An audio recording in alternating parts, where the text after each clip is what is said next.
In this presentation, I will be talking about the impact of the transportation revolution on the United States from 1820 to 1860. The innovation and improvement of transportation in the United States between 1820 to 1860 was inspired by the United States' desire to allow for easier travel of goods between the East and West Coast. Before Jefferson's presidency, America was comprised of the 13 original states and territory in the northwest and south of the Ohio River. The vast majority of the population was spread across the East Coast. Overall, the USA was not particularly large, and transportation wasn't a major problem. The United States would not stay small for long, however. After the Louisiana Purchase in 1803 that helped America acquire 828,000 square miles of land, and other agreements like the Florida Purchase Treaty in 1819, the United States became a very large country. Farmers saw opportunity in the newly acquired land. Many farmers' land had been used up. Land in New England was not fertile to begin with, so they decided to move westward. In fact, by 1860, more than half of the American population was located west of the Appalachian Mountains. Small farms and local businesses started becoming wider spread marketplaces.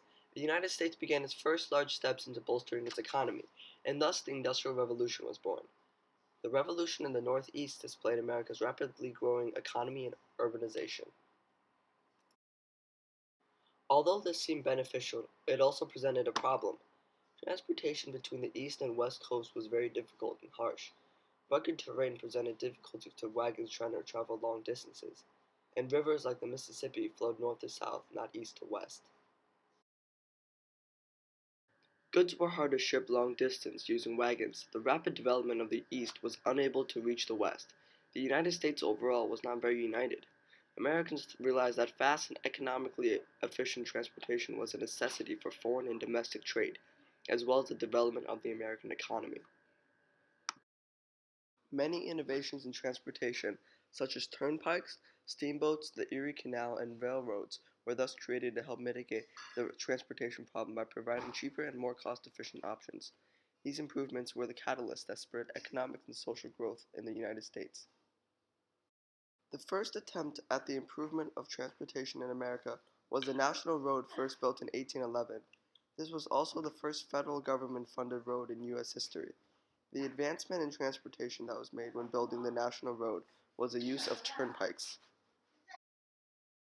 Turnpikes were roads that were maintained by private investors or state governments. When travelers used the roads, they were often confronted with spikes on the road. They had to pay a toll at a toll booth in order for the spikes to be moved away. These roads served as a temporary solution to the transportation problem. Although turnpikes were a logical and beneficial improvement for land transportation, it was still not efficient for large amounts of goods to be transported over long distances. The cost was simply still too high. The shipping process was slow and costly, so Americans looked to water transportation for an answer.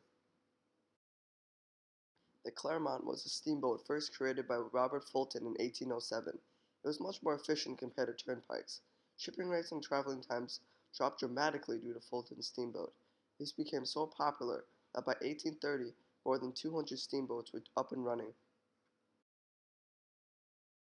Another water-based improvement was the use of canals. The Erie Canal was created to connect the Hudson River and Lake Erie. It was completed in 1825 and greatly benefited the eastern United States. Travel time from New York City to Buffalo dropped from 20 days to 6, and the cost of shipping a ton of freight went from $100 to $5. Canals opened up agriculture and industry in the United States due to the ability for goods to be transported efficiently.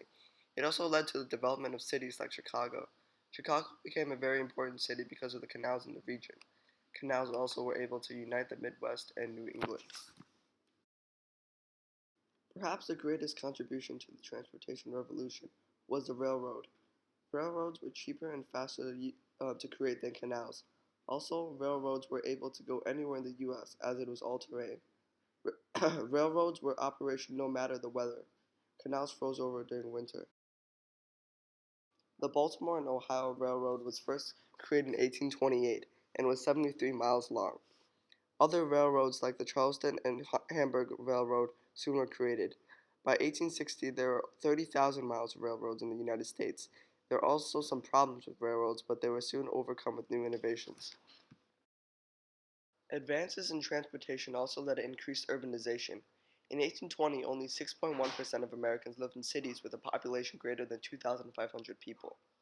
However, by 1860, this percentage more than tripled, with 20% of Americans living in cities. New York's population went from 124,000 to 800,000 people during this period.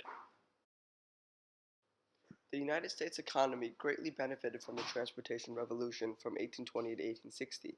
Shipping of goods and travel became much faster, cheaper, and overall more enjoyable because of the advances in transportation. Steamboats allowed for efficient water travel. Railways stretched from the United States and cut the cost of shipping dramatically. Canals and railroads were based mostly in the north, so much of the industrialization was based primarily in the north. This meant that the north was focused more on industry, while the south was more agriculturally based.